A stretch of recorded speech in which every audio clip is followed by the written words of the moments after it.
You can do it.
ওকে, তাহলে আমরা শুরু করছি আজকের ক্লাস।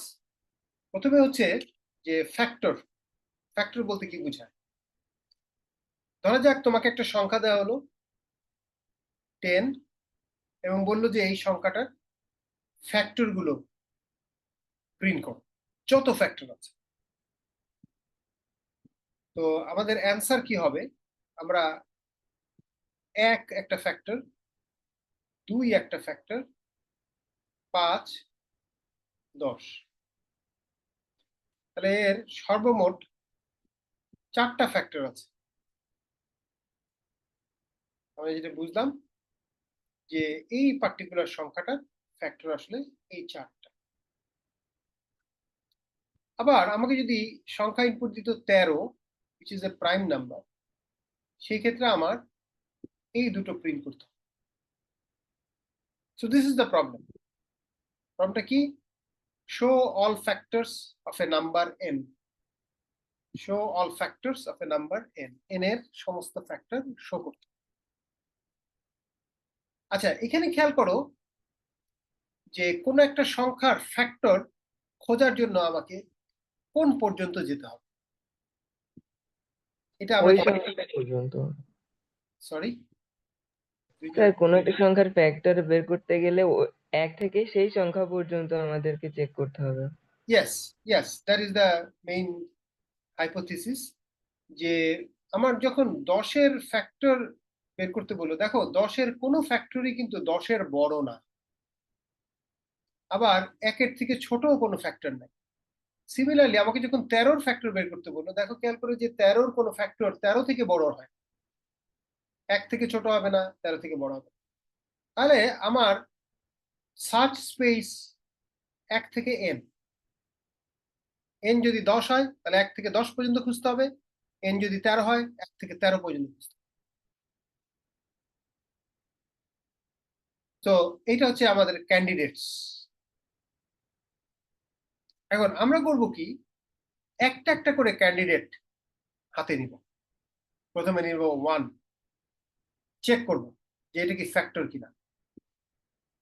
যদি ফ্যাক্টর হয় প্রিন্ট করে দিব, কারণ আমার সমস্ত ফ্যাক্টর গুলো দেখতে যাচ্ছে। তারপরে নেক্সট নাম্বার নিব 2, যদি ফ্যাক্টর হয় প্রিন্ট করে দিব। 3, ফ্যাক্টর হয় প্রিন্ট করে দিব।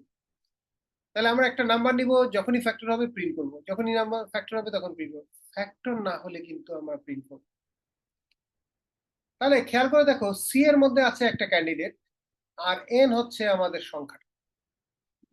আমরা করব কি, কোন একটা ক্যান্ডিডেটকে দিয়ে এন কে ভাগ করব, এন ডিভাইডেড বাই সি করে ভাগশেষটা নিতে হবে, এন মডুলাস সি। এইটা জিরো কিনা দেখতে হবে। এটা যদি জিরো হয় তার মানে সি এর মধ্যে একটা ফ্যাক্টর ঢুকে গেছে, সি এর মধ্যে একটা ফ্যাক্টর ঢুকে গেছে, সেটা প্রিন্ট করতে হবে আমাদের, তাহলে কিন্তু সমস্ত ফ্যাক্টর দেখা যাচ্ছে।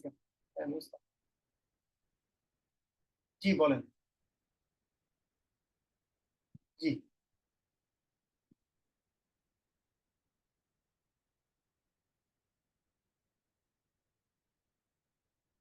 ঠিক আছে, আমার বক্সে রাখেন, আমি শিখি।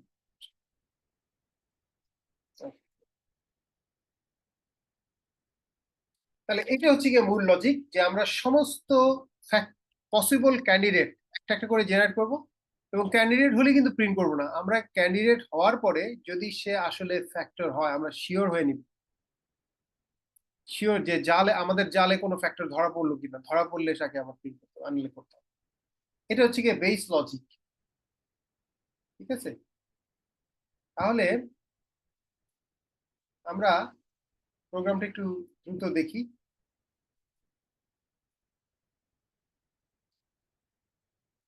আমাদের মেইনের মধ্যে যেটা করতে হবে, প্রথমে এই সংখ্যাটা ইনপুট নেওয়ার ব্যবস্থা করতে হবে n, আর অল পসিবল ক্যান্ডিডেট জেনারেট করার জন্য একটা ভ্যারিয়েবল সি। ইউজারকে বলবো তুমি কার ফ্যাক্টর দেখতে চাও, আমাকে বলো %d। ইউজার দিল যে এই সংখ্যার ফ্যাক্টর দেখো। এরপর আমরা সমস্ত ক্যান্ডিডেট জেনারেট করব। আর একটু আগে দেখলাম ক্যান্ডিডেট হচ্ছে 1 থেকে n পর্যন্ত, এর বাইরে না। তাহলে for c equals to 1, c less than or equal to n, c plus plus। এটা হচ্ছে গিয়ে পসিবল ক্যান্ডিডেটস, এর বাইরে কিন্তু কোনো ক্যান্ডিডেট হতে পারে না। তাহলে সি এর মধ্যে 1, এটা একটা ক্যান্ডিডেট, সি এর মধ্যে 2, এটা একটা ক্যান্ডিডেট, সি এর মধ্যে 3, এটা একটা ক্যান্ডিডেট। সব ক্যান্ডিডেটই তো ফ্যাক্টর হবে না। তার মানে আমি যদি জাস্ট সিম্পলি দেখো খেয়াল করে প্রিন্টএফ %d c করি, তাহলে সবাইকে দেখা ফেলবে, 1 থেকে n পর্যন্ত সব দেখিয়ে ফেলবে। কিন্তু এটা তো আমরা চাচ্ছি না, আমরা শুধু তাকেই দেখতে চাচ্ছি যে ফ্যাক্টর।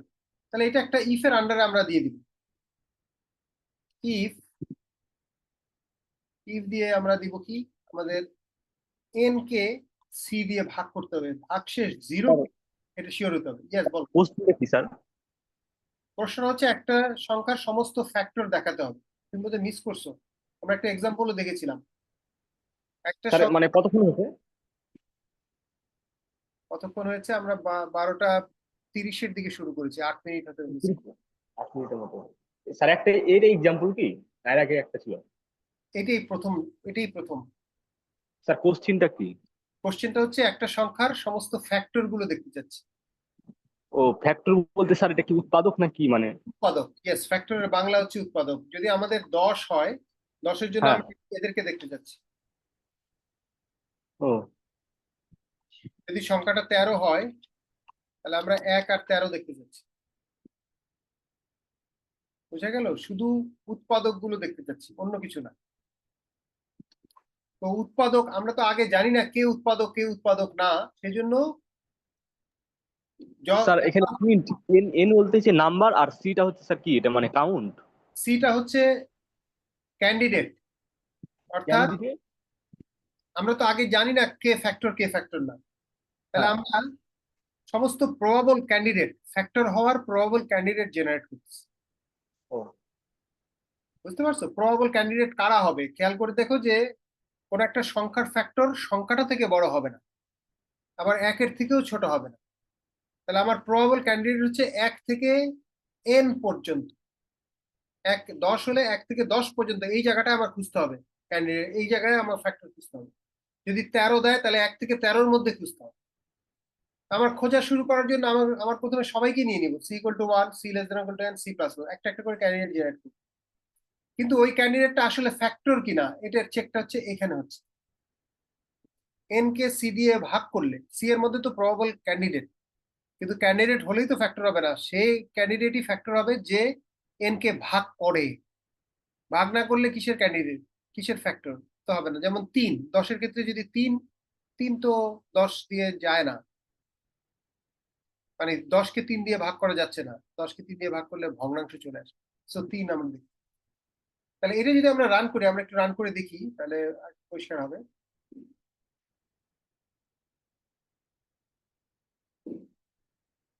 তাহলে আমরা সংখ্যা দিলাম 10, দেখো 1, 2, 5, 10। তাহলে উৎপাদক গুলো দেখাচ্ছে, ফ্যাক্টর গুলো দেখাচ্ছে 1, 2, 5, 10।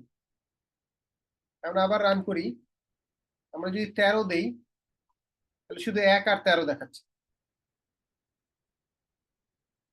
ঠিক আছে, তাহলে শুধুমাত্র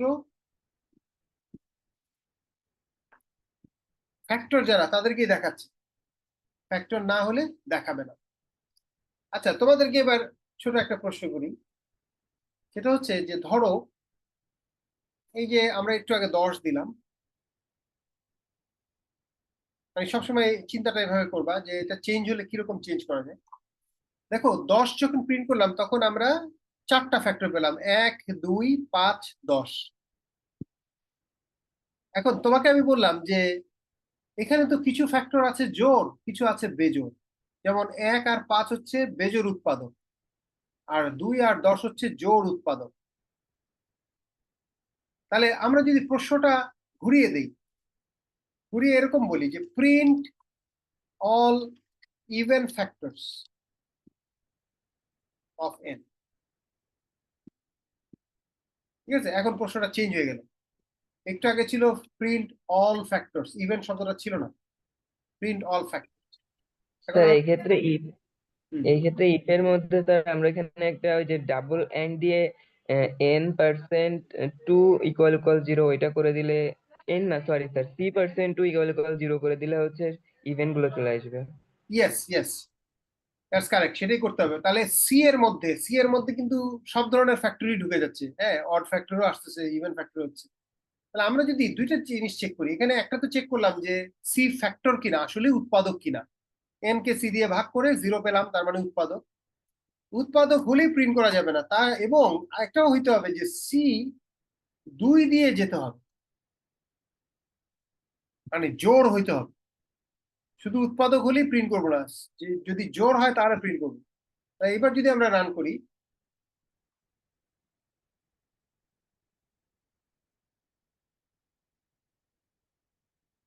তাহলে দেখো এখন যদি আমরা 10 দেই, এখন দেখাচ্ছে 2 আর 10, এখন কিন্তু 1 আর 5 দেখালো না।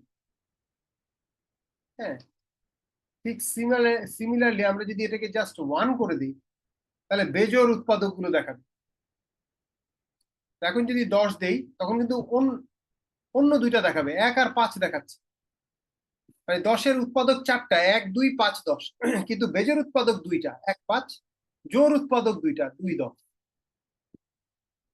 তাহলে এভাবে করে কিন্তু কন্ট্রোল করা সম্ভব, রাইট? আমরা একটু চেঞ্জ করলে আমাদের আরেকটা প্রবলেম হচ্ছে। আচ্ছা, এইবার আমরা পরের প্রবলেমটা দেখি। পরের প্রবলেমটা কি বলছে,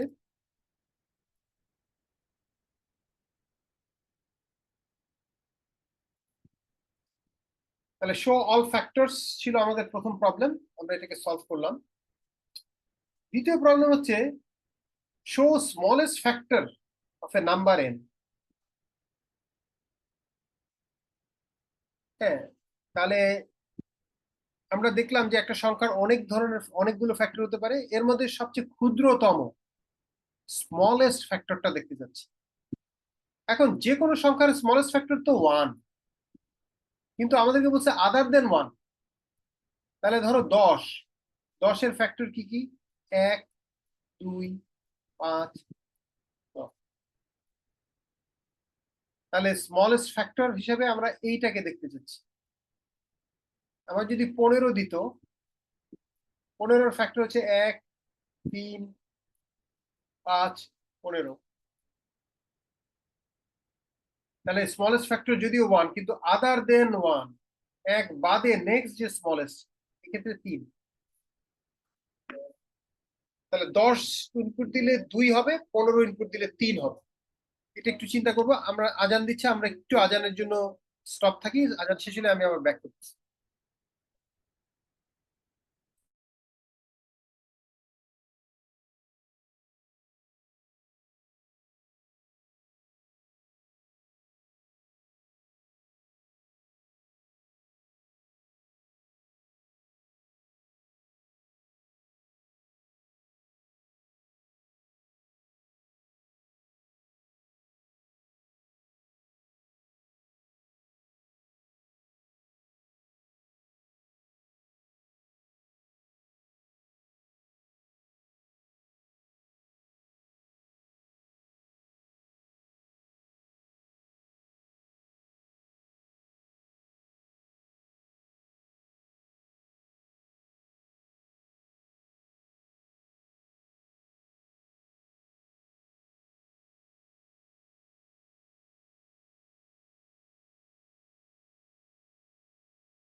ওকে, তাহলে আমি আবার আমাদের নামাজ আজান শেষ হয়েছে। তাহলে দেখো যে 1 2 5 10 এবং 1 3 5 15 এর মধ্যে স্মলেস্ট ফ্যাক্টর, তাহলে 1 কে কিন্তু নেওয়া যাবে না।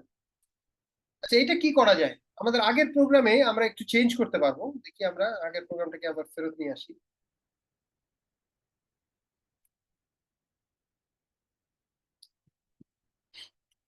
আবারও দেখো, আমাদের এর আগে ক্যান্ডিডেট কি ছিল, 1 থেকে n পর্যন্ত। কিন্তু আমি যদি 1 কে বাদ দিয়ে 2 থেকে খোঁজা শুরু করি, তাহলে 1 বাদ পড়ে যাবে। এরপরে কি করতে হবে, 2 থেকে খুঁজতে থাকলাম, খুঁজতে খুঁজতে প্রথম যে ফ্যাক্টরটা পেলাম সেটাকে প্রিন্ট করব। প্রিন্ট করে আমি খোঁজা বন্ধ করে দিব, সার্চ করা বন্ধ করে দিব। কিভাবে বন্ধ করব? আমি লুপ থেকে বের হয়ে যাব। এখন লুপ থেকে কিভাবে বের হয় এটা তো তোমাদেরকে আলাপ করি নাই, রাইট? আমরা এটা একটু আলাপ করে নেই, তারপরে আমরা কিন্তু কাজটা করতে পারবো। তাহলে স্মলেস্ট ফ্যাক্টর বের করতে গেলে আমাদের একটা জিনিস একটু শিখতে হবে, যে একটা লুপ থেকে কিভাবে বের হয়। So let's talk about that.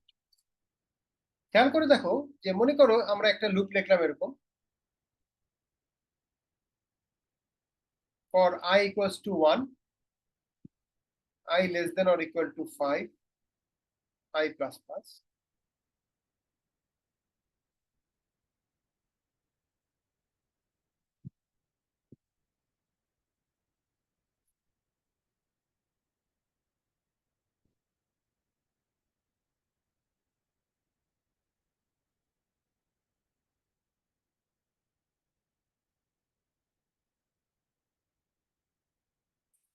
এরকম একটা প্রবলেম তোমাকে যদি বলে এই প্রোগ্রামের আউটপুট কি হবে, আউটপুট খুব সিম্পল, 1 2 3 4 5, 1 থেকে 5 পর্যন্ত সংখ্যাগুলো প্রিন্ট করবে।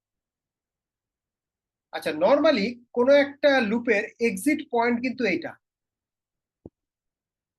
লুপ শেষ হয় সবসময় এখান থেকে, অর্থাৎ যখন কন্ডিশন ফেইল করে, কন্ডিশন ফলস হয়, তখন সে এখান থেকে বের হয়। কিন্তু আমরা আরেকটা এক্সিট পয়েন্ট তৈরি করতে পারি ইউজিং এ স্পেশাল স্টেটমেন্ট, এটাকে বলা হয় ব্রেক। ব্রেকের কাজ হচ্ছে লুপ থেকে বের করে দাও। কি করব আমরা? ধরা যাক আমরা এরকম একটা কিছু লিখলাম, মনে করো তুমি লিখলা যে if I greater than 3 break. তাহলে এখন কিন্তু আরেকটা এক্সিট পয়েন্ট তৈরি হচ্ছে, এই যে এটা। ব্রেক মানে লুপ থেকে বের করে দিবে, ব্রেক, শেষ করে ফেলো। আচ্ছা, তাহলে আগে লুপে একটা এক্সিট পয়েন্ট ছিল, সেটা হচ্ছে কন্ডিশন, সবসময় কন্ডিশন ফলস হলে বের হতো। আর আমরা এখন নতুন শিখলাম যে ব্রেক দিয়েও লুপ থেকে জোর করে বের করে বের হয়ে যাবে। তাহলে দুটো এক্সিট পয়েন্ট হলো। এখন প্রশ্ন হচ্ছে কোন এক্সিট পয়েন্ট থেকে বের হবে সে? এটার অ্যান্সারও খুব পরিষ্কার, যে এক্সিট পয়েন্টটা আগে পাবে সেখান থেকেই বের হবে।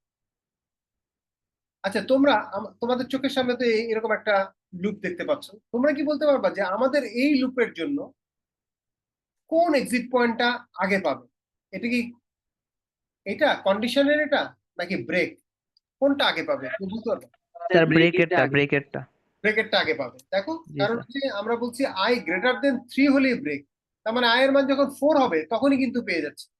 আর এইটা থেকে বের হতে হলে I এর মান কিন্তু 6 হতে হবে। I এর মান 5 হলেও কিন্তু বের হবে না, I এর মান 6 হলে বের হবে। তাহলে I এর মান 4 আগে হবে না I এর মান 6 আগে হবে? অবশ্যই I এর মান 4 আগে হবে। তো সেই কারণে সে এখান থেকে বের হবে। তাহলে আমাদের প্রিন্ট করবে কিন্তু এই তিনটা। আনফরচুনেটলি 4 কিন্তু প্রিন্ট করতে পারবে না, তার আগেই বের হয়ে গেছে সে। তাহলে 1 এর জন্য প্রিন্ট করেছে, 2 এর জন্য প্রিন্ট করেছে, 3 প্রিন্ট করেছে, যেই 4 হয়েছে 4 এর জন্য ভিতরে ঢুকেছে ঠিক, কিন্তু এইটার কারণে সে বের হয়ে গেছে, প্রিন্ট না করে বের হয়ে গেছে। তাহলে 4 নিয়ে বের হবে কিন্তু 3টা প্রিন্ট হবে। তো এই ব্রেকের একটা স্পেশাল পাওয়ার আছে। আচ্ছা, ব্রেকের পাশাপাশি আরেকটা জিনিস একটু এখনই শিখে ফেলি, সেটা হচ্ছে কন্টিনিউ। কন্টিনিউর কাজটা কি সেটা আমরা, কন্টিনিউ করলে স্যার ওইটা বাদ দিয়ে পরের ইনক্রিমেন্টে চলে যাবে। ইয়েস, অর্থাৎ ব্রেক করে কি আমাদের লুপ থেকে বের করে দেয়, কিন্তু কন্টিনিউ করে কি ওই ইটারেশনটা ওইখানেই শেষ করে দেয়। মানে নর্মালি আমরা বলি যে একটা লুপ যখন ভেতরে ঢুকে তখন সে একদম শেষ লাইন পর্যন্ত যায়। দেখো, আয়ের মান 1 নিয়ে যখন ভেতরে ঢুকবে সে এটা এক্সিকিউট করবে, একদম এই পর্যন্ত যাবে, গিয়ে এইখান থেকে ফেরত আসবে। কোথায় ফেরত আসবে? ওই যে আই প্লাস প্লাস, আয়ের মান বাড়ানোর এখানে। নর্মালি এটা হয়, কিন্তু কখনো যদি কন্টিনিউ পায়, মনে করো তুমি এখানে লিখলা কন্টিনিউ, এবং কন্টিনিউ পায় মানে কন্টিনিউ এক্সিকিউট করে ফেলে, তখন এখান থেকে ফেরত চলে আসে, তার নিচে আর যায় না। তাহলে বোঝা গেল, নর্মালি একদম শেষ পর্যন্ত গিয়ে ফেরত আসে, আর কন্টিনিউ পেলে ওইখান থেকেই ফেরত চলে আসে, তার নিচে ওই বারের জন্য নিচে যাবে না। পরের বার হয়তো কন্টিনিউ নাও পাইতে পারে, পরের বার যদি কন্টিনিউ না পায় তাহলে আবার নিচ পর্যন্ত যাবে। তাহলে যখনই কন্টিনিউ পাবে ওখান থেকেই ফেরত চলে আসবে, লুপের ওই ওই ইটারেশনটা ওখানেই শেষ হয়ে গেল। যেমন এখানেও কিন্তু আমাদের 1 2 3ই দেখা যাবে, 4 5 আর দেখা যাবে না, বাট এইবার লুপ থেকে বের হবে কিন্তু এইখান থেকে, অর্থাৎ আয়ের মান 6 নিয়ে বের হবে। তাহলে ব্রেক দিলে আয়ের মান 4 নিয়ে বেরোতো, আর কন্টিনিউ দেওয়াতে আয়ের মান 6 নিয়ে বের হবে। আচ্ছা, এটা খুব বেশি ইউজফুল প্রোগ্রাম না, আমরা একটা ইউজফুল প্রোগ্রাম লিখি কন্টিনিউ দিয়ে, দেখো তো একটা এটা বুঝতে পারো কিন্তু তোমরা। মনে করো আমরা এটাকে চেঞ্জ করে এরকম লিখলাম,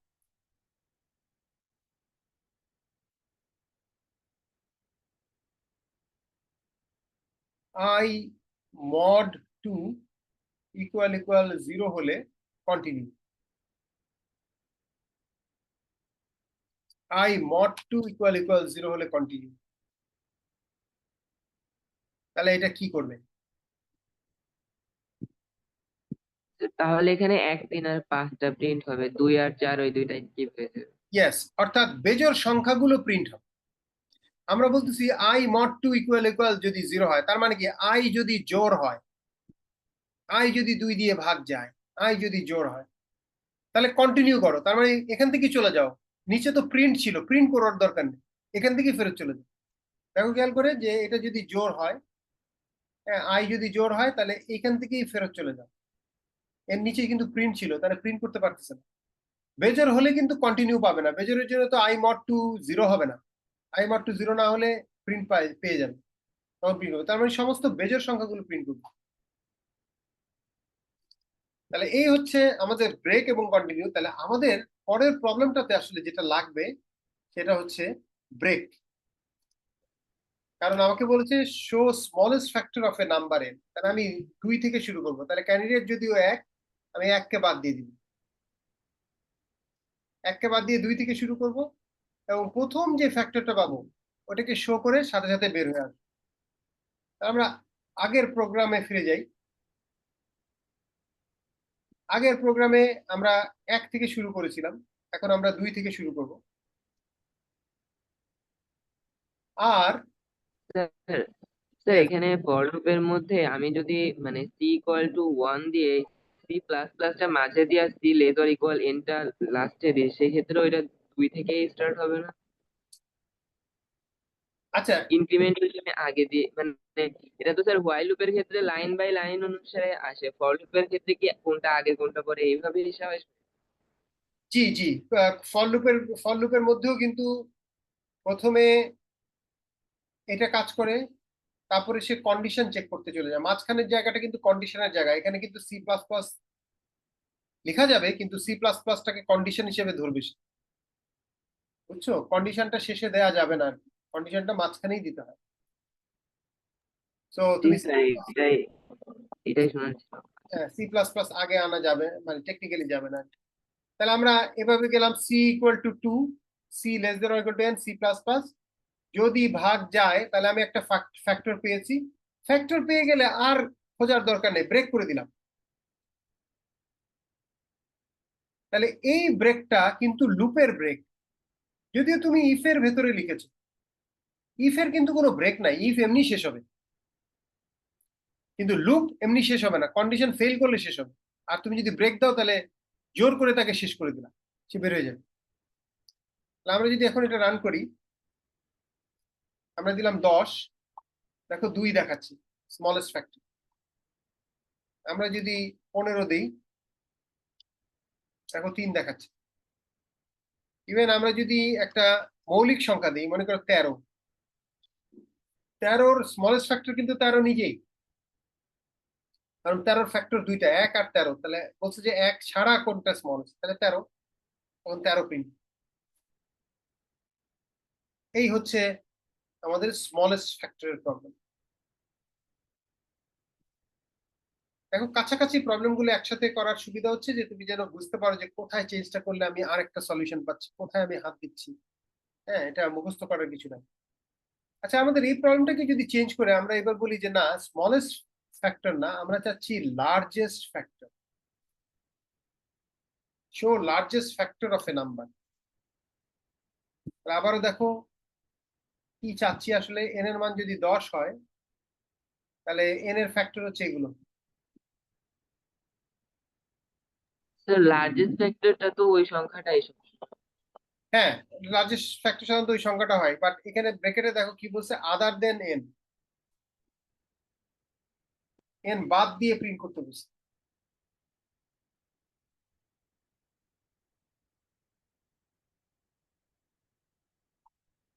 ঠিক আছে, তাহলে এখানে একটু ঝামেলা আছে।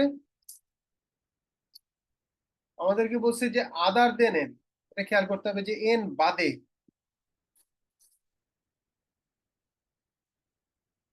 তাহলে এন হচ্ছে এটা, এন কে বাদ দিলে এটা, এইটা প্রিন্ট করতে হবে। যদি আমাদের এন এর মান হতো 15, তাহলে 15-র ফ্যাক্টর গুলো এগুলো, 1, 3, 5, 15। তাহলে লার্জেস্ট ফ্যাক্টর কিন্তু এইটা, এইটা প্রিন্ট করতে বলছে, এইটা না। যদি প্রাইম নাম্বার হতো, মনে করো এন ইকুয়াল টু 13, তখন 13-এর দুইটাই, 1 আর 13, 13 বাদ দিলে এইটা, এইটা লার্জেস্ট ফ্যাক্টর। তাহলে মৌলিক সংখ্যার লার্জেস্ট ফ্যাক্টর 1। তাহলে এটা কিভাবে করা তাহলে যায়? আমরা স্যার সি এর মানটা n-1 নিয়ে তারপরে এক এক করে কমাতে হবে, কমাতে তাহলে কি থাকবে, হবে? এবং প্রথম যেখানে পেলাম সেটা নিয়ে বের হয়ে চলে আসলাম। জি স্যার। এটা একটা ভালো বুদ্ধি হতে পারে। আরেকটা বুদ্ধির কথা বলি তোমাদেরকে।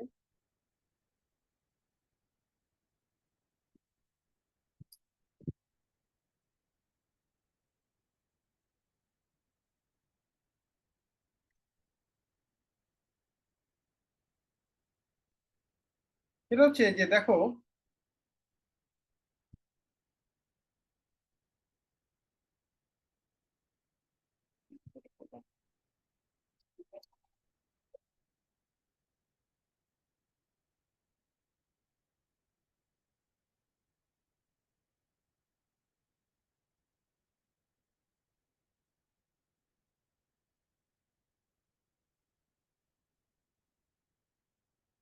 একটা মজার জিনিস দেখো যে আমাদের এখানে 10-এর স্মলেস্ট ফ্যাক্টর কোনটা ছিল সেটা খেয়াল করো, এটা স্মলেস্ট ফ্যাক্টর, আর লার্জেস্ট ফ্যাক্টর হচ্ছে এটা এলএফ। তাহলে স্মলেস্ট ফ্যাক্টর 2, লার্জেস্ট ফ্যাক্টর 5, এই দুটোকে গুণ করো তো, দেখো 5 দ্বিগুণে 10, তাহলে এন চলে আসছে। আবার 15-র ক্ষেত্রে দেখো, স্মলেস্ট ফ্যাক্টর এটা, লার্জেস্ট ফ্যাক্টর এটা, গুণ করলে 3 5 15 চলে আসছে। তাহলে আমরা একটা সুন্দর ফর্মুলা পেলাম যে স্মলেস্ট ফ্যাক্টর গুণ largest factor equal to number itself N. তাহলে স্মলেস্ট ফ্যাক্টরকে লার্জেস্ট ফ্যাক্টর দিয়ে গুণ করলে এন কে ফেরত পাওয়া যায়। তাহলে এখান থেকে আমরা যদি বলি যে লার্জেস্ট ফ্যাক্টর কি হবে, তাহলে লার্জেস্ট ফ্যাক্টর হচ্ছে n divided by smallest factor. তাহলে কি হবে, আমরা এর আগের প্রোগ্রামে তো স্মলেস্ট ফ্যাক্টর বের করতেছিলামই,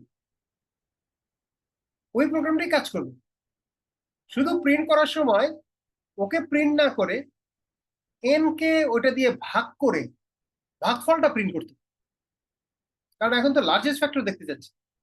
স্মলেস্ট ফ্যাক্টর দেখতে চাইলে ওকে প্রিন্ট করলেই হবে, লার্জেস্ট ফ্যাক্টর দেখতে চাইলে আমরা করবো কি, n কে নিব, n কে ভাগ করবো ওকে দিয়ে, তাহলে কিন্তু আমাদের কাজ শেষ। তাহলে আমরা একটু দেখি এখানে কি করতে হবে। স্মলেস্ট ফ্যাক্টর বেরোচ্ছে, অসুবিধা নাই, সি প্রিন্ট না করে আমরা n divide by C print করবো। সি এর মধ্যে আছে স্মলেস্ট ফ্যাক্টর, স্মলেস্ট ফ্যাক্টর তো দেখতে যাচ্ছে না, দেখতে যাচ্ছে লার্জেস্ট ফ্যাক্টর। তাহলে আমরা একটু কি দেখলাম, n কে যদি স্মলেস্ট ফ্যাক্টর দিয়ে ভাগ করে তাহলেই লার্জেস্ট ফ্যাক্টরটা পাওয়া যায়। এটাকে রান করে দেখো যে শুধু এই জায়গাটা হাত দিলেই কিন্তু কাজ হয়ে যাওয়ার কথা। 10 দিলে দেখো 5 দেখাবে, আবার 15 দিলে 5 দিলে 15 দিলে কি হচ্ছে দেখো,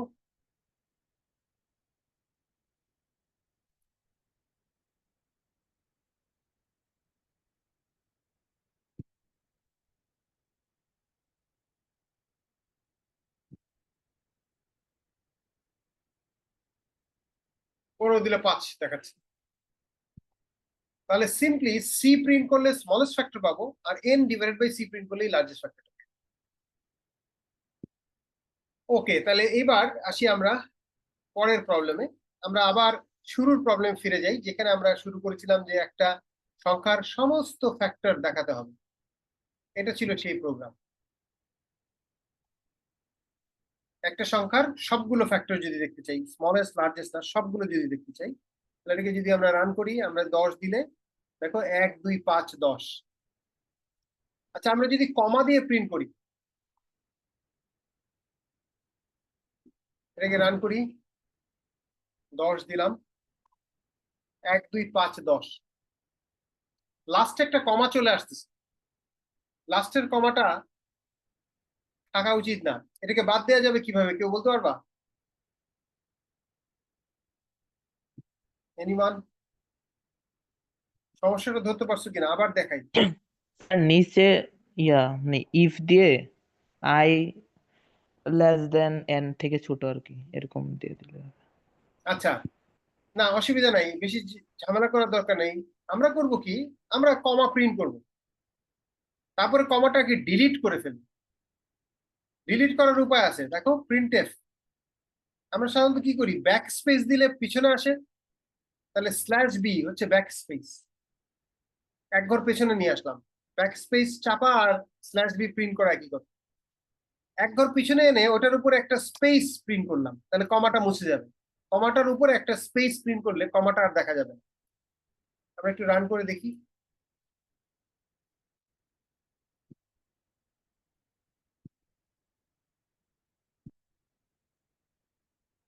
দেখো 1 2 5 10, ওই কমা চলে গেছে লাস্টের।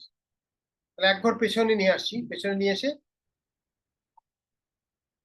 একটা স্পেস প্রিন্ট করেছি, স্পেসটা ইম্পর্টেন্ট, এই ট্রিক্সটা সবসময় কাজে লাগাবা। হ্যাঁ, তাহলে এই আচ্ছা, এখন এই প্রোগ্রাম করে কি, একটা সংখ্যার ফ্যাক্টর গুলি দেখ, যেমন আমরা 10 দিলাম, 1 2 5 10 দেখান, 10 দিলাম 1 2 5 10। এখন ধরো আমরা ফ্যাক্টর গুলো কি কি দেখতে চাচ্ছি তা না, এটার পাশাপাশি আরেকটা জিনিস দেখতে চাচ্ছি, কয়টা ফ্যাক্টর আছে। তাহলে কি কি ফ্যাক্টর আছে এবং কয়টা ফ্যাক্টর আছে, দুইটাই দেখতে চাচ্ছি। কি কি ফ্যাক্টর তো দেখাচ্ছেই, আমরা দেখতে পেলাম, কিন্তু কয়টা এটা কিন্তু হয় নাই। তাহলে এটা হচ্ছে কাউন্টিং প্রবলেম। কাউন্টিং এর জন্য তোমাদের বলেছিলাম, মনে আছে কিনা, যে একটা ভ্যারিয়েবল নিতে হবে কে, যেটা কাউন্ট করবে, কে এর মান শুরুতে 0। এবার কাউন্ট কি করতে চাচ্ছি আমরা, ফ্যাক্টর কয়টা আছে। আমাদের এই প্রোগ্রামে আমি ফ্যাক্টর শিওর হচ্ছি কোথায়, এই লাইনে n mod c equal equal 0 হওয়া মানে আমি একটা ফ্যাক্টর পেয়েছি কোথায়, সি এর মধ্যে, সেই সিটা প্রিন্ট করছি মানে ফ্যাক্টরটা প্রিন্ট করেছি। যেই মাত্র ফ্যাক্টর প্রিন্ট করলাম, সাথে সাথে আমরা করবো কি, যেহেতু একটা ফ্যাক্টর পেয়েছি, কে এর মান 1 বাড়িয়ে দিব। কে এর মান যদি 1 বাড়াই, তাহলে ফ্যাক্টর একটা বাড়া মানে কে এর মান 1 বাড়াতে হবে, ফ্যাক্টর আরেকটা পাওয়া মানে কে এর মান আরো 1 বাড়াতে হবে। যখনই ফ্যাক্টর পাবো তখনই কে এর মান বাড়াবো, যখনই ফ্যাক্টর পাবো তখনই কে এর মান বাড়াবো। তাহলে কি হচ্ছে, কে এর দিকে তাকালে আমি বলে দিতে পারবো যে কয়বার এই ঘটনাটা ঘটছে, কয়বার এই ফ্যাক্টর পাওয়া গেছে।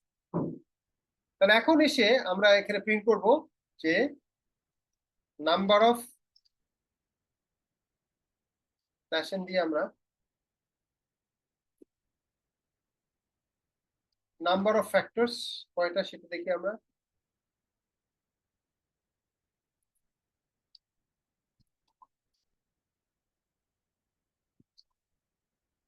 কে এর মান প্রিন্ট করে দিব।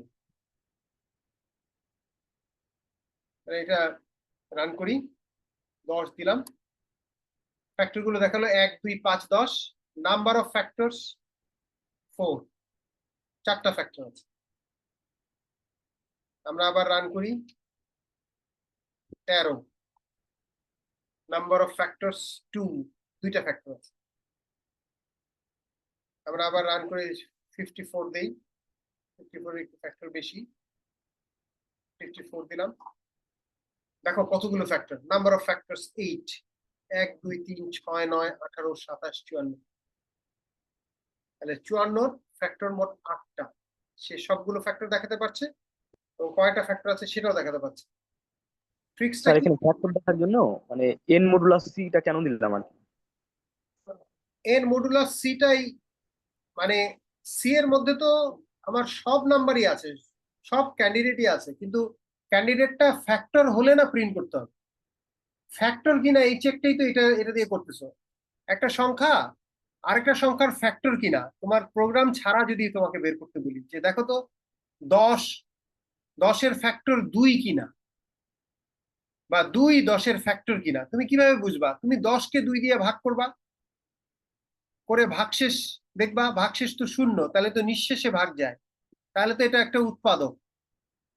তো সেটাই আমরা করতেছি, এন কে সি দিয়ে ভাগ করলাম, ভাগ করে ভাগশেষ কত এটা বের করলাম, এবং ভাগশেষ 0 মানে এন সি দিয়ে নিঃশ্বাসে ভাগ যায়, নিঃশেষে ভাগ যাচ্ছে। তাহলে নিঃশেষে ভাগ গেলে আমি ওটা ফ্যাক্টর, ফ্যাক্টর হলে ফ্যাক্টরটা প্রিন্ট। এটা বুঝতে পারছো নাকি? এন মডুলাস সি ওই কাজটা করছে, ভাগ করে ভাগশেষটা বের করছে। তাহলে ভাগশেষ 0 হওয়া মানে একটা ফ্যাক্টর পেয়েছি সি এর মধ্যে, ওটা প্রিন্ট করলাম এবং কাউন্টার 1 বাড়ালাম, যে একটা ফ্যাক্টর পেয়েছি, এটা বুঝেছি। আচ্ছা, এইবার এটার উপর বেস করে আরো দুটো ছোট ছোট টেস্টিং প্রবলেম, সেটা হচ্ছে গিয়ে নাম্বার থিওরিতে নাম্বারের কিছু প্রপার্টি থাকে, যেমন কিছু নাম্বারকে আমরা বলি প্রাইম নাম্বার, কিছু নাম্বারকে আমরা বলি পারফেক্ট নাম্বার। ধরা যাক তোমাকে বললো যে একটা ইনপুট হবে, ইনপুট হওয়ার পরে এটা প্রাইম নাম্বার কিনা বলে দিতে হবে। প্রাইমালিটি টেস্টিং,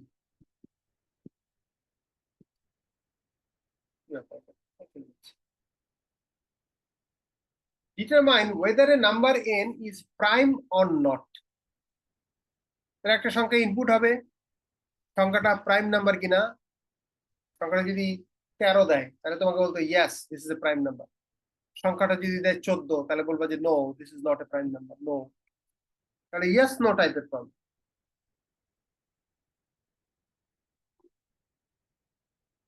আচ্ছা, এইবার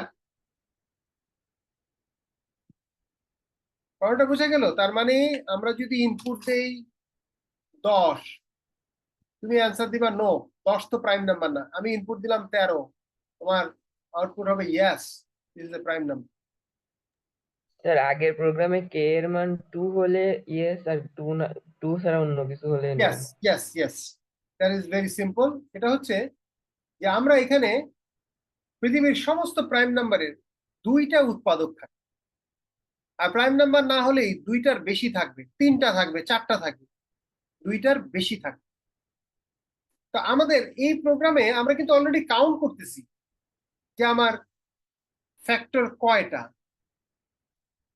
তাহলে আমি কাউন্ট শেষে যদি দেখি যে ফ্যাক্টর 2টা, কে এর মান 2, তাহলে তো এটা একটা প্রাইম নাম্বার, তাহলে আমরা ইয়েস প্রিন্ট করে দিতে পারি। আর না হলে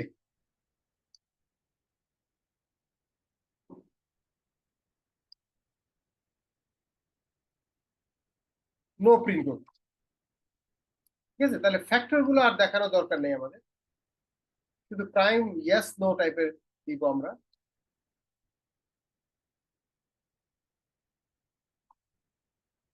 আমরা একটু রান করে দেখি কি দাঁড়াচ্ছে।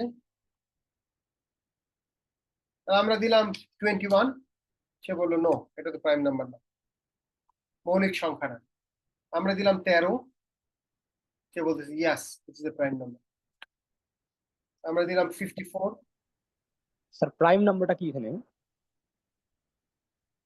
প্রাইম নাম্বারের ডেফিনিশন জানো না? মৌলিক সংখ্যা, ও মৌলিক সংখ্যা 13, 19, রাইট? এটাকে ইংলিশে বলে প্রাইম। তারপর আমরা 19 দিলাম, ইয়েস প্রাইম নাম্বার। তাহলে প্রাইম নাম্বার হচ্ছে মৌলিক সংখ্যা, যেই সংখ্যা, মৌলিক সংখ্যার ডেফিনিশন কি? যেই সংখ্যা নিজেকে দিয়ে ভাগ যায় এবং কেবলমাত্র ওয়ান, ওয়ান আর নিজেকে দিয়ে ভাগ যায়, অন্য কোনো দিয়ে ভাগ যায় না, অর্থাৎ কোনো উৎপাদক নাই। সোজা কথা, যার কোনো উৎপাদক নাই সেই প্রাইম নাম্বার। এখন কোন একটা সংখ্যার উৎপাদক তো নিজে হবেই, আর এক দিয়ে তো পৃথিবীর সব সংখ্যা ভাগ যায়, তাহলে এক আর নিজে ছাড়া আর অন্য কোনো উৎপাদক নাই, তাকে প্রাইম নাম্বার বলে।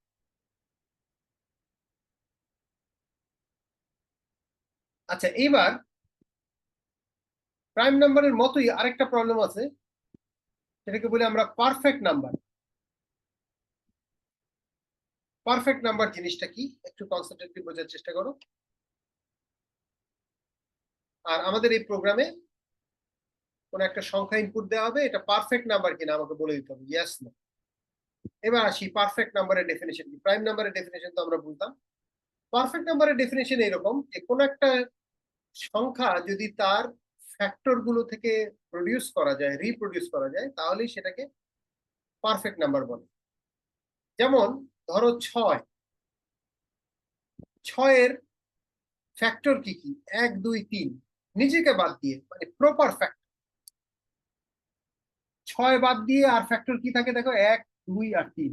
এই তিনটা ফ্যাক্টর যদি তুমি যোগ করো, যোগফল কিন্তু 6, সংখ্যাটাও 6, ফ্যাক্টর গুলোর যোগফলও 6, তাহলে এটা একটা পারফেক্ট নাম্বার। এরকম আরো আছে, যেমন 28, 28 দেখো, 28 এর ফ্যাক্টর কি কি?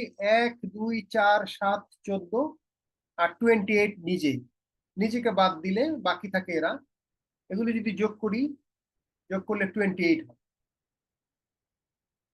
এইটা হচ্ছে আমাদের কাজ। স্যার পারফেক্ট নাম্বার এটাকে বাংলাতে কি বলে? পারফেক্ট নাম্বারের বাংলা নিখুঁত, স্যার নিখুঁত হবে, নিখুঁত, নিখুঁত সংখ্যা। না মানে আমরা তো মানে প্রাইম নাম্বার বলতে আমরা মৌলিক সংখ্যা বুঝি, হ্যাঁ, পারফেক্ট নাম্বার বলতে বাংলাতে কিছু বলে না, মানে এটা তো স্যার মানে জানি। পারফেক্ট নাম্বারটা অত কমন না যে এটা একেবারে বাংলা টাংলাও বের করেছে। হ্যাঁ, আরো অনেক নাম্বার আছে, হ্যাঁ, হারমোনি নাম্বার, তারপরে পারফেক্ট নাম্বার, তারপরে বিভিন্ন জনের বিভিন্ন নাম্বার আছে, ওগুলো নিয়ে অত চিন্তার কারণ নেই। সবগুলোর বাংলা থাকবে নট নেসেসারিলি, কারণ সবগুলোকে বাংলা করা হয় নাই। পারফেক্ট নাম্বারের বাংলা পারফেক্ট নাম্বারই, হ্যাঁ, নিখুঁত নাম্বার বলতে পারো। আচ্ছা, এখন এটা আমরা করব কিভাবে? এখন দেখো, প্রাইম নাম্বার আর পারফেক্ট নাম্বারের পার্থক্য কি। প্রাইম নাম্বারে আমার দেখতে হচ্ছে যে কয়টা ফ্যাক্টর আছে, কয়টা উৎপাদক আছে। আর এখানে কিন্তু কয়টা উৎপাদক আছে doesn't matter. What matters, I need the summation of all the factors. যত উৎপাদক আছে এগুলোকে ধরে ধরে যোগ করতে হবে, যোগ করে আমার যোগফলটা দরকার। আর উৎপাদক নেওয়ার সময় এন কে নেওয়া যাবে না, নিজেকে নেওয়া যাবে না, নিজে বাদ দিয়ে বাকি সবাইকে নিতে হবে, নিয়ে যোগ করতে হবে। এরপরে যোগফলটা থাকবে একদিকে আর সংখ্যাটা আছে আরেক দিকে। আমি দেখবো যে সংখ্যাটা আর যোগফল সেম কিনা। যেমন দেখো 28 এর উৎপাদক গুলো আমরা নিলাম, 1, 2, 4, 7, 14 যোগ করলাম, যোগ করে দেখো 2, 1, 3, 4, 3, 7, 7, 7, 14, 14, 14, 28, তাহলে এটা 28 হলো। 28 মানে সংখ্যাটাও 28, উৎপাদকের যোগফল 28, এই জন্য এটা পারফেক্ট। পারফেক্ট হবে না কে? মনে করো ম্যাক্সিমাম সংখ্যাই তো পারফেক্ট নাম্বার হবে না। ধরা যাক আমি একটা উদাহরণ দিই, 8। 8 কিন্তু পারফেক্ট নাম্বার না। কেন? কারণ 8-এর উৎপাদক দেখো 1, 2, 4, আরেকটা তো 8 নিজে, ওকে নেওয়া যাবে না। এগুলো যোগ করি, যোগফল আসতেছে 7। তাহলে সংখ্যাটা 8, উৎপাদকের যোগফল 7, সেম না। তাহলে 8 is not A perfect number, almost perfect but perfect number না। তাহলে এবার আসি আমরা আমাদের প্রোগ্রামে কি চেঞ্জ করতে হবে। প্রোগ্রামে আমরা এখানে ফ্যাক্টর পেলে কাউন্টার বাড়াচ্ছিলাম। এখন তো আমার কাউন্ট করার দরকার নেই, আমার ফ্যাক্টরটাকে দরকার, কারণ ফ্যাক্টরটাকে যোগ করতে হবে। আমরা একটা কাজ করি,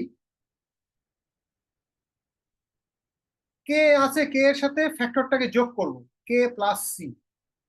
সি এর মধ্যে ফ্যাক্টরটা আছে, কে এর সাথে যোগ করলাম, করে কে তেই রেখে দাও। তাহলে কে এর মধ্যে শুরুতে 0 ছিল, প্রথম ফ্যাক্টর যোগ হয়ে ওখানে ঢুকে গেল। এরপরে দ্বিতীয় আরেকটা ফ্যাক্টর পেলাম, ওটাও ওর সাথেই যোগ হচ্ছে, যোগ হয়ে ওখানেই ঢুকে যাচ্ছে।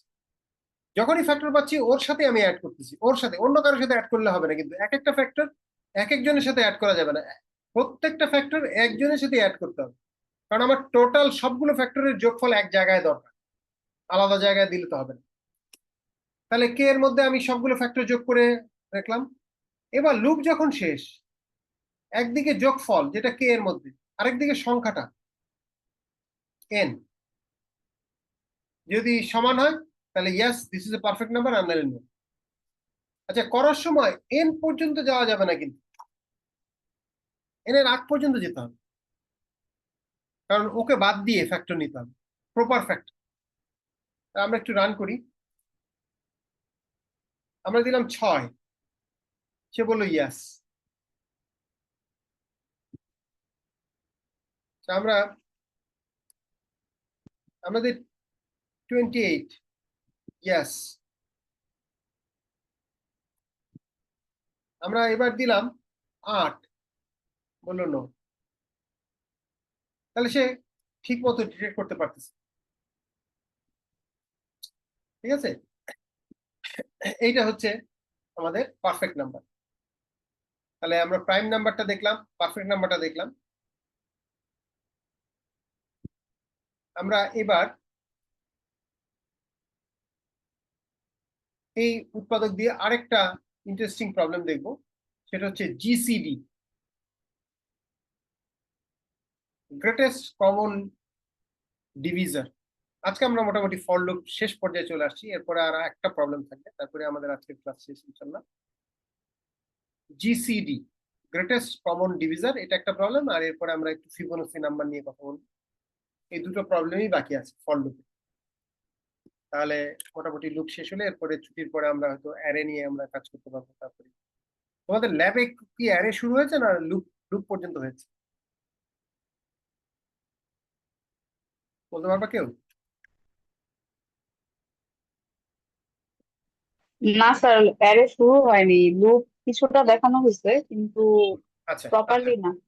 গুড। তাহলে আমাদের খুললেই আমরা তো অ্যারে পড়বো। তোমাদের ক্লাস বোধহয় 28 তারিখ থেকে শুরু হবে নাকি 27 তারিখ থেকে কবে থেকে শুরু হবে আমি জানি না। Please, 27 স্যার তারিখ থেকে। 27 তারিখ থেকে। 27 আচ্ছা। হ্যাঁ, 26শে মার্চ তো ক্লাস হবে না, 26শে মার্চ বৃহস্পতিবার। তাহলে 28 তারিখ, কিন্তু 28 তারিখ আবার সেকশন 3 এর ক্লাস নেই, সেকশন 2 এর আছে। যাই হোক, ইয়ে করবো। আর হয়তো তোমাদের টার্ম ক্যালেন্ডার কি করে জানি না, একটু এক্সটেন্ড চেঞ্জ করতে হবে। আচ্ছা, আমরা শেষ করি, আজকে দুটা প্রবলেম আছে। একটা হচ্ছে জিসিডি। তাহলে এতক্ষণ আমরা একটা সংখ্যার ফ্যাক্টর নিয়ে কথা বলছিলাম, এখন আমরা দুটো সংখ্যার উপরে কাজ করব।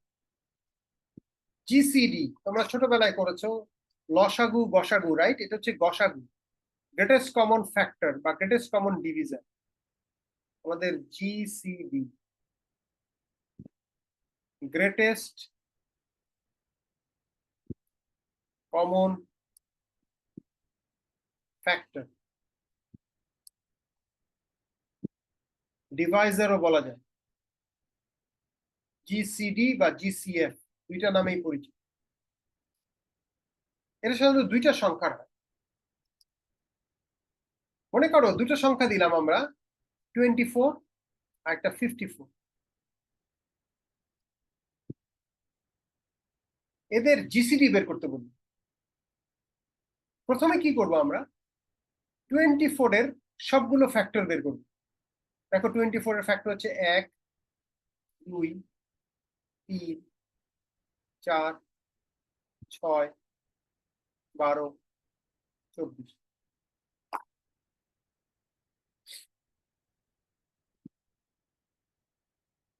স্যার আমরা যে এখানে মানে ফ্যাক্টর বের করার যে কন্ডিশনটা দিই, ওইখানে যদি আমরা ডাবল লাইন দিয়ে মানে দুইটা সংখ্যার জন্যই দিয়ে দিই, তাহলে তো আমরা একসাথে কমন গুলো বের করে ফেলতে পারবো।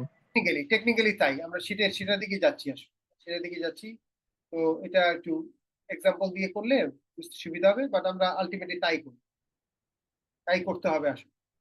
তাহলে 24-এ গিয়ে শেষ হবে।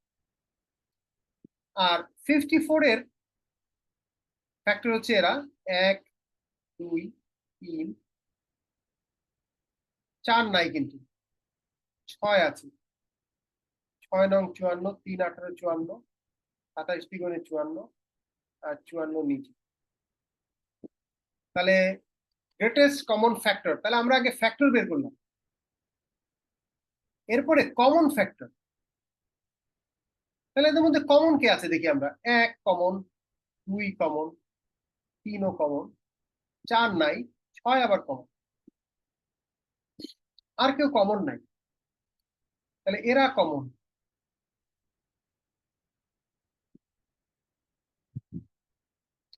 এবার কমনদের মধ্যে গ্রেটেস্টটা বের করতে হবে। তাহলে সবচেয়ে বড় গ্রেটেস্ট, এই দেখো 6। তাহলে এটা অ্যান্সার হচ্ছে 6। আচ্ছা, এখন আমরা কি করলাম, প্রথমটার সব ফ্যাক্টর বের করলাম, তারপরে দ্বিতীয়টার সব ফ্যাক্টর বের করলাম, কমন বের করলাম, সবচেয়ে বড়টা নিলাম। কিন্তু ঝামেলা কি, প্রথমটার ফ্যাক্টর বের করে কোথাও তো রাখতে হবে আমার। খাতা কলমে তো আমি খাতায় লিখে ফেলছি, অসুবিধা হয়নি। তারপর দ্বিতীয়টা আবার ফ্যাক্টর বের করে কোথাও রাখতে হবে, কোথায় রাখবো, ভ্যারিয়েবলের মধ্যে রাখতে হবে। কিন্তু কয়টা ভ্যারিয়েবল আমরা তো এখনো জানি না, সংখ্যা তো এক এক রকম হতে পারে। 24-এর জন্য আমার ফ্যাক্টর হচ্ছে এখানে মোট 7টা, 54-এর জন্য আমার ফ্যাক্টর কিন্তু আরো অনেক বেশি, 8টা। এক এক সংখ্যার ফ্যাক্টরের সংখ্যা এক এক রকম। তাহলে আমি কয়টা ভ্যারিয়েবল নিব, কখনো 8টা ভ্যারিয়েবল, কখনো 7টা ভ্যারিয়েবল, কখনো 3টা, কখন, এটা তো হবে না। তার থেকে আমরা একটু বুদ্ধি করি। আমাদের আলটিমেট গোল যেহেতু কমন ফ্যাক্টর, তাহলে আমি বের করার সময় কমন ফ্যাক্টর বের করি। অর্থাৎ এর আগে আমরা একটা সংখ্যার ফ্যাক্টর কিনা দেখেছিলাম, এখন আমরা একই সঙ্গে দুইটারই ফ্যাক্টর কিনা এটা দেখব। যদি কমন ফ্যাক্টর হয় তাহলে আমি একটা ভ্যারিয়েবলের মধ্যে জমা করে রাখি। এরপরে যদি আরেকটা কমন ফ্যাক্টর পাই, তাহলে ওই ভ্যারিয়েবলেই যদি জমা করি, তখন কি হবে, আগের কমন ফ্যাক্টরটা মুছে পরের কমন ফ্যাক্টরটা ঢুকে যাবে। আর পরের কমন ফ্যাক্টরটা তো অটোমেটিক্যালি বড়, ওর থেকে বড়। আমার তো বড়টাই দরকার। তাহলে ফাইনালি কিন্তু গ্রেটেস্টটাই টিকবে, সবচেয়ে বড়টা টিকবে, ছোটটা আর টিকবে না। আমরা এই লজিকে একটু প্রোগ্রামটা করে দেখি। তাহলে দেখো যে এই প্রোগ্রামে এখন আমাদের সংখ্যা কিন্তু একটা না, সংখ্যা 2টা। তাহলে ইনপুট হবে 2টা, একটা এ একটা বি। আমরা করব কি,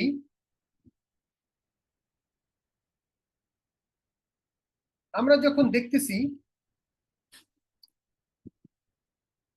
C less than or equal to কিছু একটা হবে। আচ্ছা, আমরা ফ্যাক্টর কিনা দেখার সময় প্রথমে এ মড সি 0 কিনা দেখব, এবং একই সঙ্গে শুধু একটা দেখলে হবে না, সি এর ফ্যাক্টর কিনা এটা দেখতে হবে, আবার সি বি এরও ফ্যাক্টর কিনা এটাও দেখতে হবে। দুইটা একসাথে দেখতে হবে।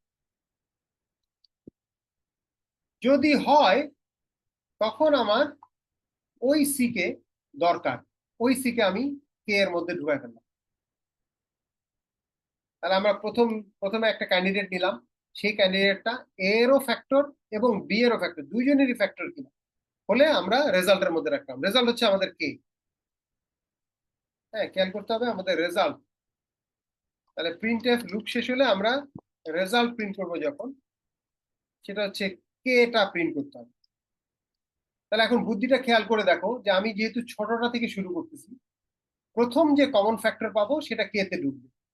এরপরে যদি আরেকটা কমন ফ্যাক্টর পাই, সেটা কিন্তু ওই একই ভ্যারিয়েবলে ঢুকতেছে, কে তেই ঢুকতেছে, তাহলে কে তে কি হচ্ছে, আগেরটা মুছে বড়টা ঢুকে যাচ্ছে। আর এখানে কে দ্বারা কি যাচ্ছে? কে এটার মধ্যে রেজাল্ট থাকবে, অর্থাৎ কমন ফ্যাক্টরটা কে তে থাকতেছে, রেজাল্ট জিসিডির ভ্যালুটা থাকবে। তো এখন আমরা কোন পর্যন্ত যাব? আমরা যে কোনো একটা পর্যন্ত গেলেই হয়, মনে করো এ পর্যন্ত গেলাম অথবা বি পর্যন্ত গেলাম, যেটাই দাও কাজ করবে, বাট এফিশিয়েন্ট কি হবে এটা নিয়ে আমরা একটু পরে আলাপ করতেছি। আমরা এটা একটু রান করে দেখি। তাহলে আমরা দিলাম 24 আর 54, দেখো রেজাল্ট 6, তাহলে জিসিডি বের করে দিল। ইভেন তুমি যদি 2 আর 4 দাও, 2 আর 4 এর জিসিডি কি হবে, 2, গ্রেটেস্ট কমন ফ্যাক্টর 2, মানে 4 এরও ফ্যাক্টর 2। তাহলে খেয়াল করে দেখো যে আমি এ পর্যন্ত গেলেই হবে, কিন্তু বুদ্ধিমানের কাজ হবে ছোটটা পর্যন্ত যাওয়া। লজিকটা কি, কারণ আমি তো কমন ফ্যাক্টর খুঁজতেছি, ছোটটার ফ্যাক্টর কখনো ছোটটা থেকে বড় হবে না। যেমন দেখো 24 আর 54, আমরা যে একটু আগে বললাম যে 24 আর 54 কেসটা খেয়াল করো, এই যে এটা 24-এর ফ্যাক্টর হচ্ছে এগুলো 1 2 3 4 6 8 12 24, আর 54 ফ্যাক্টর হচ্ছে এগুলো। খেয়াল করে দেখো যে দুইজনের কমন ফ্যাক্টর কিন্তু 24-এর থেকে বড় হতে পারে না, কারণ 24-এর পরে তো 24-এর কোনো ফ্যাক্টর নেই। 24-এর পরে কিন্তু 54 ফ্যাক্টর আছে, দেখো 27 আছে, 54 আছে, দুইটা ফ্যাক্টর আছে, কিন্তু 24-এর পরে 24-এর কোনো ফ্যাক্টর নেই।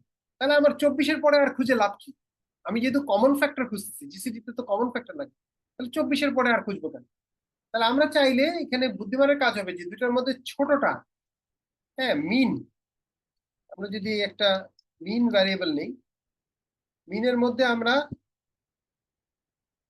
যদি ছোট যেটা এটা বের করে নিতে হবে, আমরা একটা মিন নিলাম, if A is less than B, তাহলে মিন হচ্ছে এ,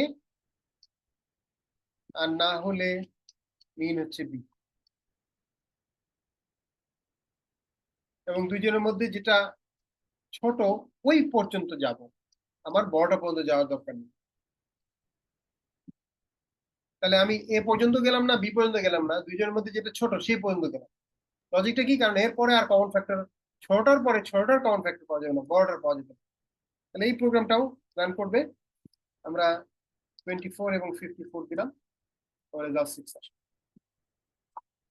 আজকের শেষ প্রবলেম, তারপরে আমরা রোল কল করে ইনশাল্লাহ শেষ করে দিব।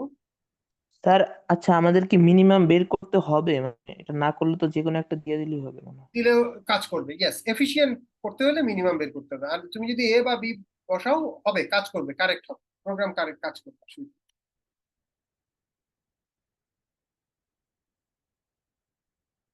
তাহলে আজকে লাস্ট প্রবলেম, ফিবোনাসি সিরিজ। হ্যাঁ, ফিবোনাসি সিরিজ ভেরি ইন্টারেস্টিং একটা series. Fibonacci series, it was discovered by very famous mathematician Fibonacci। হ্যাঁ, এই হচ্ছে ভদ্রলোক, ইটালিয়ান ম্যাথমেটিশিয়ান, অনেকে ফিবোনাক্কি বলে। বিষয়টা এরকম যে নর্মালি আমরা জানি যে আমাদের যদি সংখ্যাগুলো চিন্তা করি, 1-এর পরে 2, 2-এর পরে 3, 4, 5, 6 এভাবে যায়। ফিবোনাসি চিন্তা করলো যে আমি 1-এর পরে 1 আবার নিব, তারপরে 2, তারপরে 3, তারপরে 5, তারপরে 8, অর্থাৎ প্রথম দুইটা সংখ্যা ফিক্সড 1 1, এর পরের সংখ্যাটা হবে এই দুইটার যোগফল, এই সংখ্যাটা হবে ঠিক তার আগের ইমিডিয়েট আগের দুইটার যোগফল।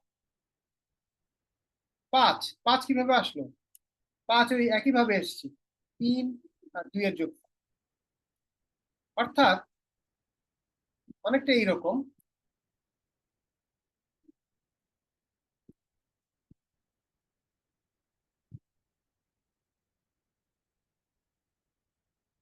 দেখো খেয়াল করে যে 1 1 ফিক্স, তারপর নেক্সট হচ্ছে 1-এর সাথে 1 যোগ করলে যা হয়, তারপরেরটা হবে এই দুইটার যোগফল। ইমিডিয়েট আগে কি 2 আছে আর 1 আছে, দুটাকে যোগ করলে 3। এটা কেন 5? কারণ তার ইমিডিয়েট আগে 3, তারও আগে 2, এই দুটোকে যোগ করলে এভাবে করে যাচ্ছে। আচ্ছা, এইরকম একটা সিরিজ, উদ্ভট সিরিজ কি কাজে লাগবে? ফরচুনেটলি আর আনফরচুনেটলি সায়েন্টিস্টরা এইরকম সিরিজ প্রকৃতিতে অনেক জায়গায় খুঁজে পেয়েছে। যেমন এই যে ক্যাকটাস, এই গাছের বিন্যাস এরকম হয় স্পাইরাল, যেটা যেখানে স্পাইরাল আছে সেখানে এটা আছে। দেখো শুরুতে 1, তারপরে আবার 1, তারপরে 2, তারপরে 3, 5, 7, এভাবে করে আস্তে আস্তে বাড়তে থাকে। ইভেন সূর্যমুখী ফুলের যে বিন্যাস, একেবারে সেন্টারে একটা, তার পাশে আবার একটা, এভাবে করে যাচ্ছে। তারপরে শামুকের শেল কিংবা সাইক্লোন, সাইক্লোন যখন হয় এটা কোন এক জায়গায় কেন্দ্র ভিত্তিক এবং দেখো স্পাইরাল হচ্ছে। সবই কিন্তু নেচারে যত স্পাইরাল দেখবা সবগুলোর মধ্যেই ফিবোনাচি সিরিজ আছে।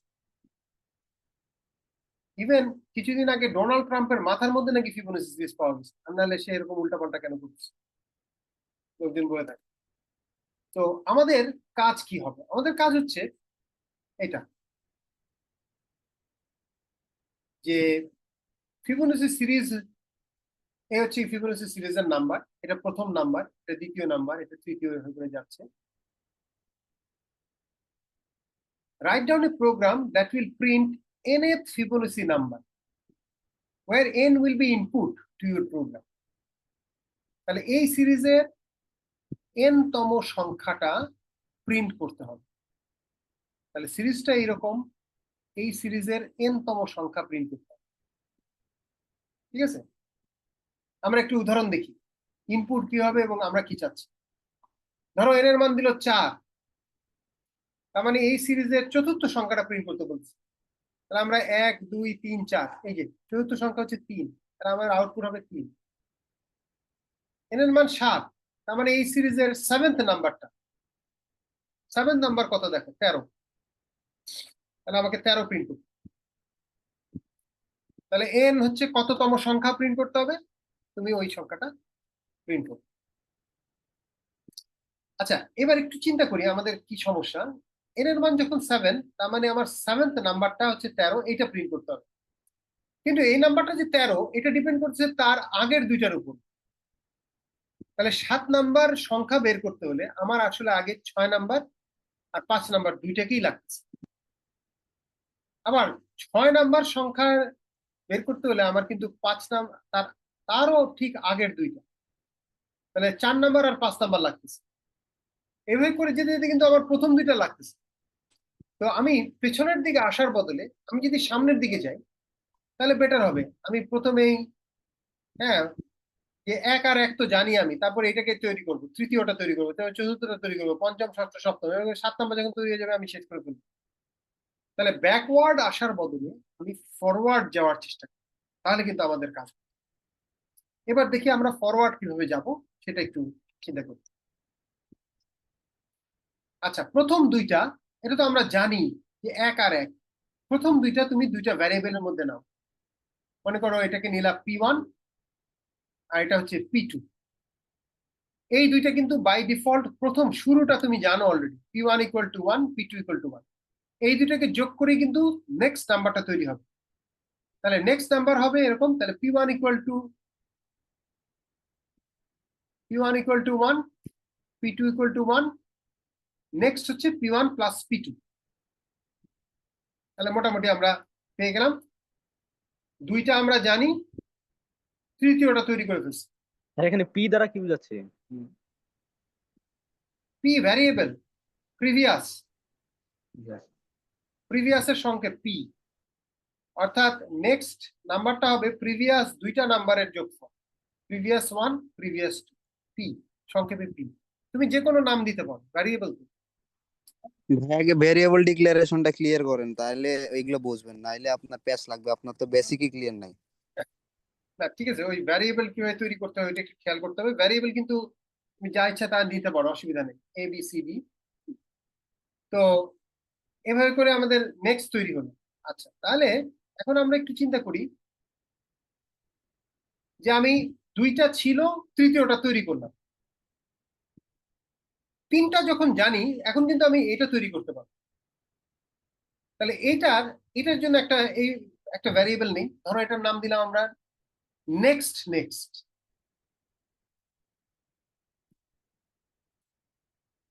ঠিক আছে, তাহলে প্রথম ভ্যারিয়েবলটার নাম দিয়েছিলাম p1, পরেরটা p2, এটা হচ্ছে নেক্সট। এই তিনটা তৈরি হয়ে গেছে, দেখো p1 আমি জানি, p2 জানি, নেক্সট কিন্তু এই দুটাকে যোগ করে আমি 2 তৈরি করে দিচ্ছি। এখন এই ভ্যারিয়েবল এর নাম দিলাম আমরা নেক্সট নেক্সট, কারণ এটা নেক্সট এর পরে আছে, নেক্সট এর নেক্সট, নেক্সট নেক্সট। এইটা বের করতে হলে আমি কিন্তু এই দুটাকে যোগ করলেই হবে। তাহলে আমার সূত্রটা কি হবে দেখো, next next equal to p2 plus next. তাহলে আমি আরেকটা তৈরি করে ফেললাম, মোটামুটি হচ্ছে। কিন্তু এর পরেরটাই যাই, এর পরেরটার আবার একটা ভ্যারিয়েবলের নাম দিই। এটা যেহেতু নেক্সট নেক্সট এর পরে আছে, তাহলে এটাকে আমরা নাম দিলাম নেক্সট নেক্সট নেক্সট। এর মানটা হবে এইটা আর এইটার যোগফল। তাহলে এইটা হবে নেক্সট নেক্সট প্লাস নেক্সট। তাহলে সমীকরণটা একটু বিদঘুটে, বাট আমরা বলবো যে next next next equal to next next plus next. তাহলে আরেকটা তৈরি হলো। দেখো আস্তে আস্তে কিন্তু আমরা আগাচ্ছি, ফরওয়ার্ড মুভ করতেছি, কিন্তু আমাদের ঝামেলা হচ্ছে প্রতিবার একটা করে নতুন ভ্যারিয়েবল লাগতেছে। এখন আমার এন এর মান যদি হয় 100, তাহলে এইভাবে করে 100 বার যেতে হবে আমার। এন এর মান 50 হলে 50 বার যাচ্ছি, তো যাচ্ছি, কতগুলো ভ্যারিয়েবল লাগছে। তো এখানে একটা ছোট সমস্যা আছে, সমস্যাটা একটু খেয়াল করো। সমস্যাটা হচ্ছে যে আমি যখন নেক্সট জেনারেট করলাম, আমি p1 এবং p2 দুজনকে নিয়েছি। এরপরে যখন নেক্সট নেক্সট তৈরি করলাম, তখন খেয়াল করো শুধু p2 আর নেক্সট কে নিয়েছি, p1 নাই, p1 মিসিং। এরপরে কিন্তু আবার আমি এই দুটোকে লেগেছি, এখানে কিন্তু আবার p2 বাদ হয়ে গেছে। তাহলে আমাদের সমস্যাটা হচ্ছে যে প্রতিবার একটা করে নতুন ভ্যারিয়েবল আনতেছি, আর আগের একটা ভ্যারিয়েবল আমি ফেলে দিচ্ছি। প্রথমে p1 কে ফেলে দিলাম আর ইউজ করি নাই, p2 কে ফেলে দিলাম ইউজ করি নাই, নেক্সট কে ফেলে দিলাম ইউজ করি নাই, কিন্তু আমি আবার নতুন ভ্যারিয়েবল আনতেছি। কিন্তু আমরা যদি বুদ্ধি করি যে না, আমি কোনো কিছু ফেলবো না, না ফেলে ওইটাকেই রিসাইকেল করব, ওইটাকেই রিইউজ করব, তাহলে কিন্তু আমার নতুন ভ্যারিয়েবল আনতে হবে না। কারণ নতুন ভ্যারিয়েবল আনলে কিন্তু অনেক ভ্যারিয়েবল আনতে হবে। তাহলে শুধুমাত্র 3টা ভ্যারিয়েবল দিয়ে আমরা কাজটা কিভাবে করতে পারি। আমাদের আইডিয়া হচ্ছে যে আমরা এই নতুন ভ্যারিয়েবল গুলোকে আনবো না, আর কাউকে ফেলবো না, এই 3জনকে দিয়েই পুরো কাজটা করে ফেলবো, সবগুলো ফিবোনাচি নাম্বার জেনারেট করে ফেলবো। p1, p2 আর নেক্সট, এই 3টা, নো মোর। আমরা একটু দেখি এটা কিভাবে করা যায়। আচ্ছা, আবার আবার আমরা আগাই। তাহলে প্রথমটা p1, দ্বিতীয়টা p2, থার্ডটা নেক্সট। তাহলে আমার প্রোগ্রামে আবারও n এর মান নিলাম, নেওয়ার পরে p1 এর মধ্যে 1, p2 এর মধ্যে 1, এই দুটো আমরা আগে থেকেই জানি। নেক্সটটা আমরা তৈরি করলাম, next equal to p1 plus p2। আচ্ছা, এটা করার পরে এই 3টা কিন্তু হয়ে গেছে, এই 3টা শেষ। এরপরে নেক্সট 3টা খেয়াল করো, এই হচ্ছে নেক্সট 3টা। তাহলে তিনটা তিনটা মিলে একটা উইন্ডো, পরের 3টা আবার আরেকটা, এভাবে করে 3টা 3টা করে, একটা একটা করে 3টা 3টা করে উইন্ডো চিন্তা করো। আচ্ছা, নতুন উইন্ডোতে কি হচ্ছে দেখো, নতুন উইন্ডোতে তোমাকে যদি বলে p1 কোনটা, তাহলে আমাদের এই উইন্ডোতে এইটা কিন্তু p1, এইটা p2, আর এটা হচ্ছে তার নেক্সট। তাহলে নতুন উইন্ডোতে এইটা p1, এইটা p2, এটা হচ্ছে নেক্সট। যে কোনো উইন্ডোতেই প্রথমটা p1, দ্বিতীয়টা p2, থার্ডটা নেক্সট।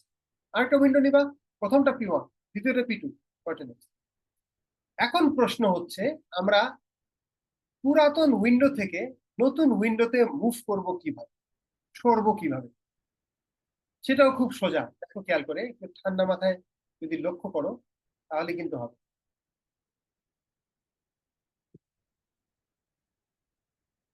নতুন উইন্ডো, আর পুরাতন উইন্ডোর মধ্যে ট্রানজিশনটা যদি করতে পারি, এটা হচ্ছে আমাদের নতুন উইন্ডো।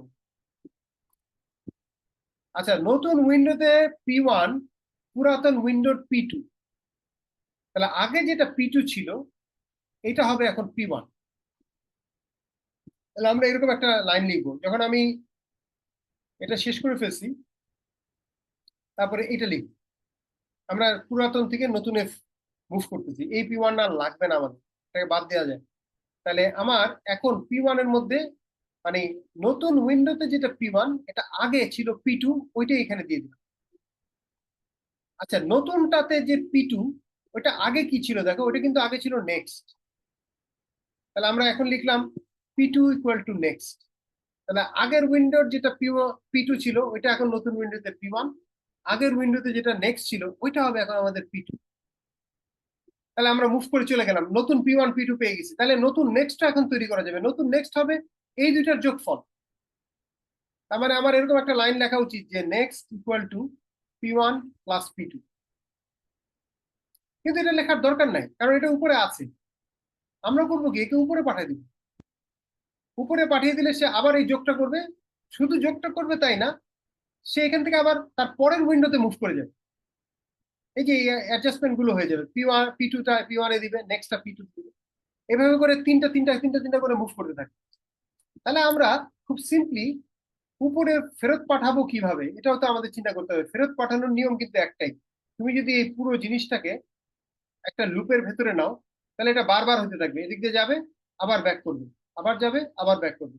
তাহলে পুরো জিনিসটাকে আমরা একটা লুপের ভেতরে নিয়ে নিই, তাহলে এরকম বারবার বারবার হতে থাকবে। নেক্সট তৈরি হবে, P1 P2 অ্যাডজাস্ট হয়ে যাবে, নেক্সট তৈরি হবে, P1 P2 অ্যাডজাস্ট হয়ে যাবে অটোমেটিক্যালি।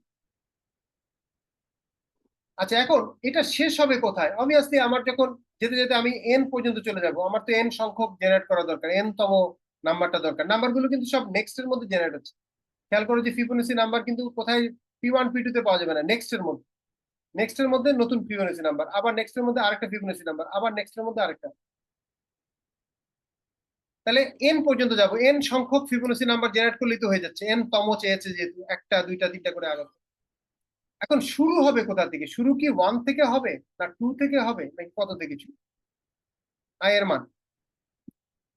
আচ্ছা, এখানে খেয়াল করো যে প্রথম আর দ্বিতীয় ফিবোনাচি নাম্বার কিন্তু অলরেডি আমরা জানি, এই দুইটা, এদেরকে কিন্তু জেনারেট করতে হচ্ছে না। প্রথম যে ফিবোনাচি নাম্বার জেনারেট করবা সেটা কিন্তু এইটা, থার্ড ওয়ান। তাহলে আয়ের মান 3 থেকে শুরু হবে। প্রথম দুটো তো বাইরেই, লুপের বাইরেই তৈরি হয়ে গেছে।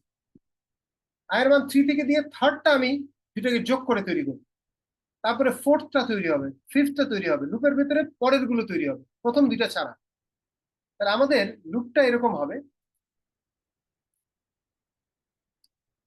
যে i ইকুয়াল টু 3 থেকে শুরু হবে, i less than equal to n, third fourth fifth n তম তৈরি করে বের হয়ে চলে আসবে। লাস্টে আমরা নেক্সট মানটা প্রিন্ট করি। যদি 2 বা 2 এর কম হয় তাহলে তো আমার দরকার নাই, P1টাই হবে, আর না হলে নেক্সটটা প্রিন্ট করব। তাহলে এই হচ্ছে টোটাল ফিবোনাচি নাম্বার। আমি সাজেস্ট করবো যে এই প্রোগ্রামটা টাইপ করে তোমরা একটু রান করবা। রান করলে তোমরা একটু আর একটু পরিষ্কার হবে। P1 P2 নেক্সট, তিনটা মাত্র ভ্যারিয়েবল দিয়ে পুরো কাজটা করে ফেলতেছি আমরা। আমরা কিন্তু নতুন কোনো ভ্যারিয়েবল আনতেছি না। জাস্ট বুদ্ধিটা হচ্ছে যে একটা ভ্যারিয়েবল ফেলে দেওয়ার বদলে নতুন ভ্যারিয়েবল না এনে ওটাকে রিউজ করো, ওটাকে অ্যাডজাস্ট করে ফেলো। আগে ছিল এটা, এখন কি হবে, ওখানে মুভ করো, তারপরে কি হবে, তারপরে কি হবে। হ্যাঁ, মুভ করার সূত্র কিন্তু এক। তাহলে ঠিক আছে, আজকে আমরা এখানেই শেষ করবো। তোমাদের একটু রোল কল করছি, তারপরে আমরা ইনশাল্লাহ ছুটির পরে আমরা অ্যারে নিয়ে কথা বলবো, অ্যারেতে আমরা চলে যাবো। ঠিক আছে, তোমরা একটু ওয়েট করো, আমি অ্যাটেন্ডেন্স শিটটা নিয়ে আসি, তারপর রোল কল করছি।